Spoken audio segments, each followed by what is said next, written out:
بسم اللہ الرحمن الرحیم۔ السلام علیکم۔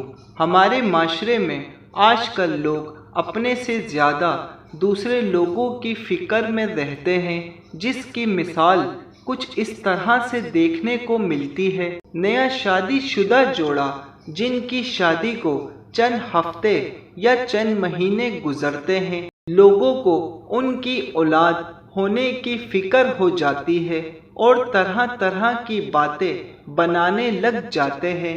ان باتوں کی ڈپریشن کی وجہ سے میاں بیوی جنہیں شادی کے شروع میں اپنی زندگی ہنسی خوشی گزارنی چاہیے تھی، وہ ڈاکٹر کے پاس اپنا وقت اور پیسہ ضائع کرتے ہیں، جبکہ اللہ تعالیٰ نے صاف الفاظ میں فرما دیا ہے، وہ تمہارا رب ہی ہے جس نے عیسیٰ ابن مریم کو بنا باپ کے پیدا کیا۔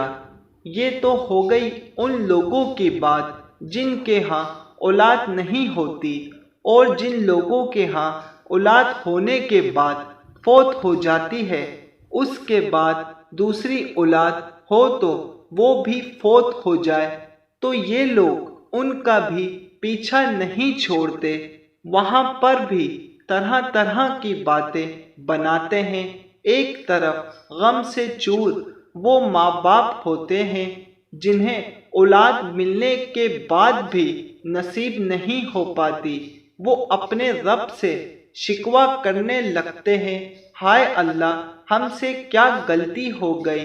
کیا ہمارے نصیب میں اولاد کا سکھ نہیں لکھا؟ کیا ہمارا کوئی وارث نہیں ہوگا؟ ایسے ماں باپ کے لیے اللہ کے رسول نے کیا فرمایا؟ حدیث مبارک آپ کے ساتھ شیئر کرتے ہیں، ویڈیو سمجھ آ جائے تو لائک ضرور کر دیے گا۔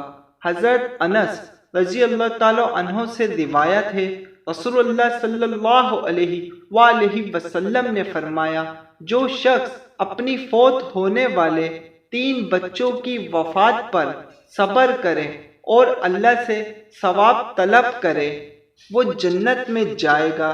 یہ بات سن کر ایک عورت کھڑی ہو کر کہنے لگی، اگر 2 بچے ہوں تو؟ آپ نے فرمایا 2 ہوں تب بھی۔ بعد میں اس عورت نے کہا، کاش میں ایک بچے کا بھی پوچھ لیتی۔ حضرت ابو ہریرہ رضی اللہ تعالی عنہ سے مروی ہے، نبی کریم صلی اللہ علیہ وآلہ وسلم نے فرمایا، جن مسلمان ماں باپ کے 3 نابالغ بچے فوت ہو جائیں، اللہ تعالیٰ ان بچوں پر اپنی رحمت زیادہ ہونے کی وجہ سے ان کے ماں باپ کو بھی جنت میں داخل فرمائے گا۔ بچوں سے کہا جائے گا، تم جنت میں داخل ہو جاؤ، وہ کہیں گے ہم تب جائیں گے جب ہمارے ماں باپ بھی جنت میں جائیں، تو فرمایا جائے گا تم اور تمہارے ماں باپ سب جنت میں داخل ہو جاؤ۔ جزاک اللہ۔